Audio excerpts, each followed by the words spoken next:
নতুন বছরের প্রথম দিনে আমরা দুবাই থেকে ওমান কোথায় গেলাম, কি কি করলাম সব থাকছে এই ভিডিওতে।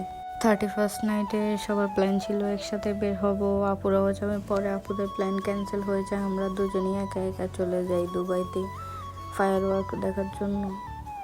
দেখতে দেখতে জীবন থেকে আরও একটা বছর চলে গেছে। এই যে 25 সাল কিভাবে চলে গেছে বুঝতেই পারিনি। পাওয়া না পাওয়ার মধ্য দিয়ে আরেকটা বছর জীবন থেকে হারিয়ে গেছে। ফায়ার ওয়ার্ক দেখা শেষে বাসায় চলে আসি। পরের দিন আবার পিকনিক ছিল, প্রিপারেশন নেওয়ার জন্য।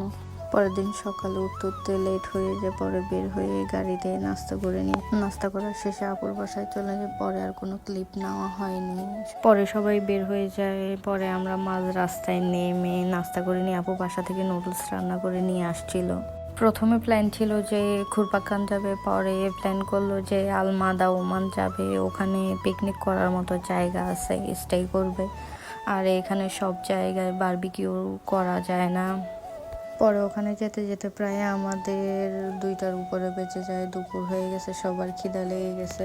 এখানে সবাই পিকনিক করলে সবাইকে বলে দেওয়া হয় যে কে কী নিয়ে যাবে। তো ভাবিকে বলছিল যে আসার সময় পোলাও আর চিকেন ভুনা নিয়ে আসার জন্য।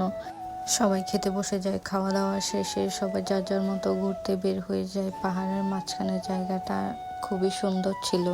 বলেছিলাম যে আমাদের একটা ভিডিও করে দেওয়ার জন্য। আসলে আমরা বের হইলে আমাদের তেমন কোনো ভিডিও থাকে না যে কেউ করে দেওয়ার মতো। বিকেলে সবার জন্য ছিল ঝাল বড়া, তো আপু বাসা থেকে নিয়ে গেছিল।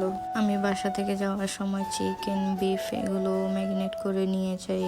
বিকিউগুলো হতে হতে প্রায় 10টা বেজে যায়। তো রেডি হয়ে যায়, সবাই একসাথে বসে খাওয়া দাওয়া করে রাত প্রায় 11টা বেজে যায়। আমরা চলে আসি। বছরের প্রথম শুক্রবার আমিও একসাথে নামাজ পড়তে চলে যাই। এখানে প্রায়ই শুক্রবার মসজিদে নামাজ পড়া হয় একসাথে।